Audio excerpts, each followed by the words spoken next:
Kisah nyata habis bensin di kuburan. Kenalin, aku Harsha. Soal mengemudi jarak jauh, aku memang masih pemula, dan kesilapan sederhana seperti membiarkan mobil kehabisan bensin adalah hal yang wajar bagiku. Pikiranku sangat kalut sepanjang sejam terakhir sebelum kehabisan bensin. Aku sudah berencana akan bermalam di kota Cirebon, yang aku capai menjelang pukul 8 malam. Namun, di penginapan yang aku datangi itu, aku diberitahu bahwa semua kamar sudah terisi. Beberapa penginapan lain disarankan. Tetapi meskipun aku kunjungi satu persatu, setiap kali aku disapa dengan permintaan maaf yang sama. Di sebuah penginapan di pinggir kota, perempuan pemilik penginapan menyarankan agar aku mengemudi beberapa mil menuju penginapan tepi jalan milik seorang kerabatnya. Dia yakinkan padaku, penginapan itu pasti memiliki kamar kosong, karena letaknya terlalu jauh dari pusat kota Cirebon. Dia memberiku petunjuk yang terperinci soal alamat penginapan yang dia maksudkan. Tapi aku keliru, sehingga aku kemudian tak berhasil menemukan jejak apapun dari penginapan yang letaknya jauh dari pusat kota Cirebon itu. Di sebelah kiri jalan terlihat cahaya terakhir matahari terbenam. Cakrawala patah di sana-sini oleh sosok-sosok rumah warga di kejauhan di seberang sawah. Selain itu, tampaknya aku sudah meninggalkan semua tanda masyarakat. Saat itu, aku sudah tak berharap lagi dapat menemukan penginapan dan sudah memutuskan untuk terus mengemudi sampai tiba di kota atau desa berikutnya dan mencari tempat menginap di sana. Pada saat itulah, mesin mobil tergagap-gagap dan aku menyadari pertama kalinya bahwa aku kehabisan bensin. Ketika keluar mobil untuk melihat keadaan, aku mulai cemas dan gelisah karena aku berdiri di sebuah jalan terjal yang dikelilingi oleh pemakaman. Maka, aku sedikit kecewa pada pemandangan yang menyapa mata. Hari sudah mulai gelap dan sungguh tidak menyenangkan berada di tempat pemakaman sepi itu. Hatiku menciut. Aku kembali lagi ke mobil dan duduk saja di dalam sampai berharap ada orang lain lewat. Untuk sekedar menghibur diri sendiri, aku pun mulai bersiul. Tapi siulanku tersangkut di tenggorokan ketika aku mendengar bunyi batuk dari arah belakang. Aku menoleh dan memekik ketika sepasang makhluk halus, seperti kuntilanak, duduk di kursi belakang. Sebelum aku melompat keluar dari mobil, salah satu makhluk itu menerjangku sambil berkata, "Siulanmu membuat kami merasa terganggu." Aku menjerit. Dengan mengerahkan segenap tenaga, aku mengayunkan tangan ke wajah makhluk itu. Tapi itu sia-sia. Makhluk itu masih menahan tubuhku. Kemudian aku teringat ilmu-ilmu yang aku dapat sewaktu aku menimba ilmu di TPA Taman Pendidikan Al-Quran. Ketahuilah bahwa zikir yang paling utama adalah kalimat La-I-L-A-H-I-L-L-A-L-L-A-H, tidak ada Tuhan kecuali Allah. Aku pun mulai membaca La-I-L-A-H-I-L-L-A-L-L-A-H berulang-ulang. Dan alhamdulillah, kedua makhluk halus itu pun menghilang. Aku membacanya sampai pagi. Tentunya dengan mata terpejam dan setengah tidur. Sekian, judul Rumah Bekas Janda. Saya Nendo. Saya mau menceritakan pengalaman pribadi saya. Waktu itu, saya dimutasi ke tempat kerja baru, yaitu di Kalimantan Tengah. Saya dapat rumah kontrakan lantai 2. Luas sekali apalagi saya cuma sendirian. Karena rumah terlalu besar, saya putuskan untuk tidur di ruang depan lantai pertama. Di lantai 2 ada 2 ruangan yang dijadikan kamar. Sering ada kejadian aneh apalagi kalau malam hari. Sering terdengar suara kaki berjalan di lantai 2. Kebetulan rumah itu rumah kayu jati. Kamar mandi pun sering ada suara mandi. Tapi saya tetap cuek saja walaupun sebenarnya takut banget. Kadang di halaman depan ada bayangan yang lewat. Pernah waktu saya pulang kerja dan kemalaman, di halaman rumah saya ada seorang cewek duduk di kursi halaman. Dari jauh saya melihat kalau itu bukan manusia melainkan setan. Saya juga orang baru belum pernah kenalan sama cewek di sini. Dan tetap saja saya tidak berani pulang dan saya putuskan untuk pergi cari makan dan menunggu sampai sosok itu tidak ada lagi. Puncaknya, waktu itu saya lagi nonton OVJ dan saya ketiduran. Jadi televisi saya tetap menyala. Waktu saya bangun, alangkah kagetnya saya.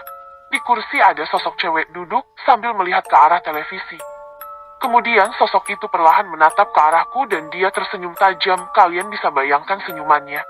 Manis tapi menakutkan sambil menggoyangkan kepalanya perlahan ke kanan dan kiri. Saya bilang ke sosok itu, "Saya di sini bekerja mencari nafkah, tolong jangan ganggu saya. Saya juga tidak pernah mengganggu kamu. Terus dia jawab, saya tidak mengganggu kamu, saya cuma menjaga kamu. Wah, jantung saya bukan main deg-degan. Baru kali ini saya lihat yang seperti ini. Kemudian sosok itu berdiri dari kursi, perlahan pergi ke arah pintu belakang dan menghilang. Besoknya saya langsung mencari kontrakan lain. Ternyata rumah itu dulunya punya seorang janda yang meninggal dunia karena ditinggal suaminya. Karena stres setelah bercerai dengan suaminya. Dia sakit 2 terus meninggal dunia. Karena saya orang baru jadi saya tidak tahu. Walaupun saya sudah pindah ke kontrakan lain, kadang sosok itu sering muncul di hadapan saya. Sekian dari saya, terima kasih. Judul, Ruangan Kantor Angka. Aku Gilang, seorang karyawan di sebuah perusahaan manufaktur yang mewajibkan aku bekerja dalam sistem shift. Agustus tahun 2010, hari itu pertama kali aku shift 3 dengan jam kerja pukul 23.00 kurang 07.00. Teman lawan shiftku bilang, entar kalau ada yang nyolek, jangan nengok ke belakangnya. Sama satu lagi, di belakang lemari itu, kalau malam suka ada suara orang ngobrol. Sambil menunjuk sebuah lemari file di sudut ruangan. Aku tertawa mendengarnya, sampai tawa itu berubah menjadi raut keterkejutan terhadap apa yang kulihat 2 jam kemudian. Ruangan tempatku bekerja ini terletak di lantai 2, ditempati 5 orang, yaitu 4 supervisor SPV dan aku sebagai staf. Semua SPV selalu turun ke bawah untuk mengecek lapangan dan baru naik pada pukul 3 pagi. Otomatis dari pukul 23.00 kurang 03.00 aku sendirian di dalam ruangan. Senin 16 Agustus tahun 2010. Waktu menunjukkan pukul 1 malam, pandanganku masih terpaku pada layar komputer.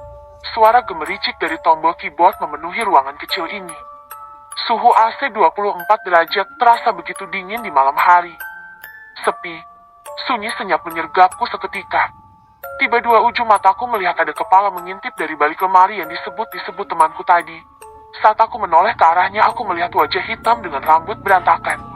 Sontak aku kaget dan beristighfar. Sosok itu hilang. Aku memutuskan untuk melanjutkan pekerjaanku tanpa berpikir macam-macam. Tidak beberapa lama, aku kembali dikejutkan dengan sosok yang melintas dari balik lemari itu. Hitam, tinggi besar melayang, dan hilang menembus tembok. Aku sudah tidak tahan, aku berlari keluar ruangan, dan turun ke bawah.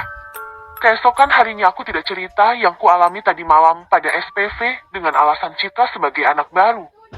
Hari ini, aku masih shift ketiga. Pekerjaan masih sama seperti yang aku lakukan di hari-hari sebelumnya. Saat aku bekerja, aku mendengar suara seperti kayu digaruk dari balik lemari itu.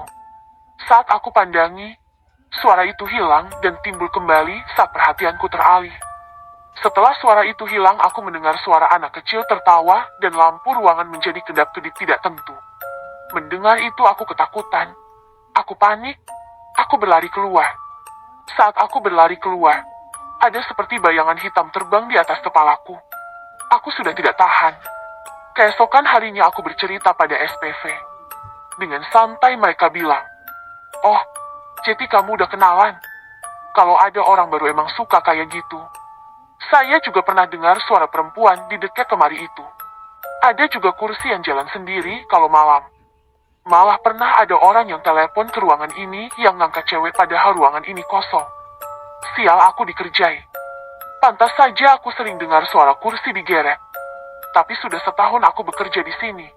Kejadian aneh sedikit berkurang. Tapi kalau bayangan hitam yang mondar-mandir sudah makanan sehari-hari, selama penampakannya tidak frontal seperti dulu. Gak banget kan pindah kerja gara-gara setan.